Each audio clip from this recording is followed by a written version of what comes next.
anytime you take a partnership as old and as strong as the United States and Morocco, with leadership as President Trump and Mohammed VI, and you get the opportunity to make it stronger, better, and more durable, it's a very big positive.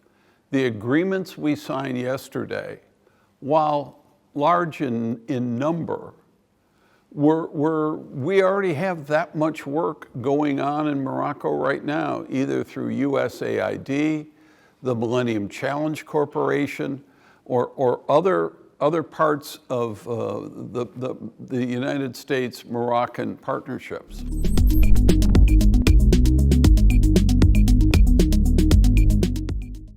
First of all, we call that the Southern Province now.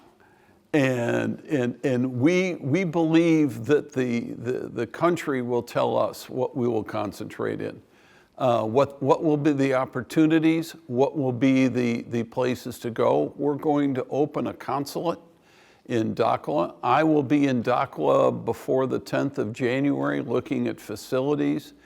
We have identified a person that will be our head.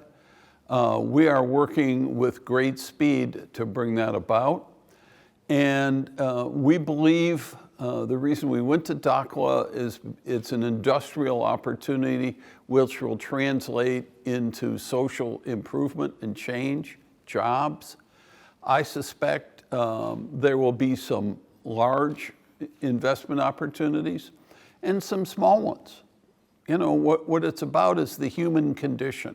How do we help the population of Morocco, and how does everybody make a little money at it and increase the strength of Moroccan or other investors' companies?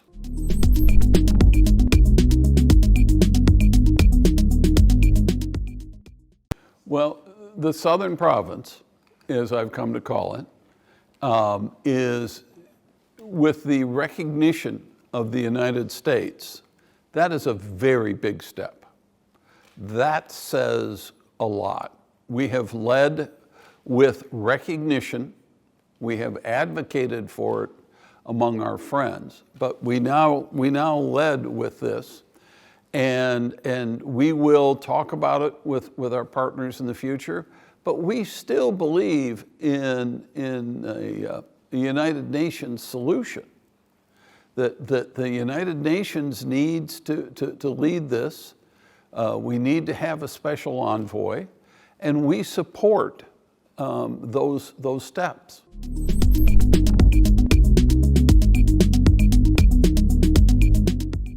You know, I've heard, it seems like the news media is the only people that are saying that. We have a relationship with Morocco since 1777. I believe through Republicans and Democrats, what's happened here is it's made the world safer. When we bring partnerships between Israel and Morocco and other countries, I believe the proclamation that the president signed will stand, and we will have a warm and wonderful economic relationship through Republican administrations and Democratic.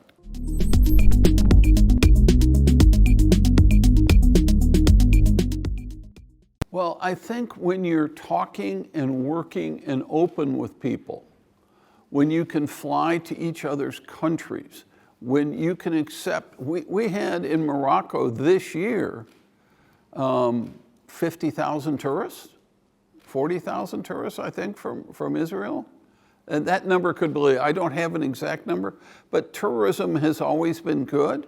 There's hundreds of thousands of Israelis of Moroccan descent.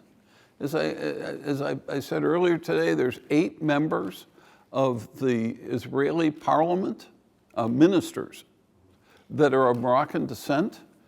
I believe when you talk, when you understand your neighbor, you have the ability to go forward in peace.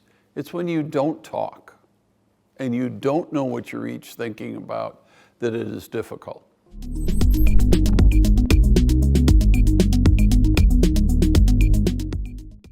I don't, you know, I hope it will. If whether it's a two-state solution or how that happens, but again, if you don't speak, if you aren't open with each other, it's very difficult to go forward and solve anything.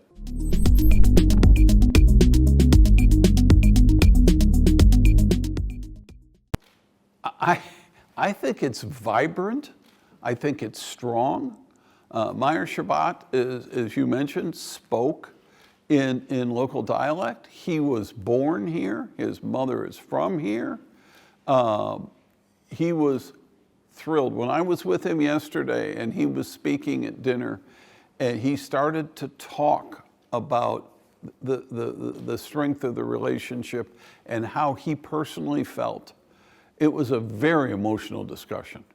And I think when you have that, you have peace, you have understanding, and you can move forward.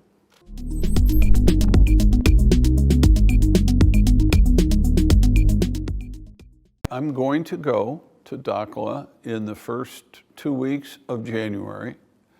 We will by then have opened, I believe, a virtual office online, which we are moving to do now.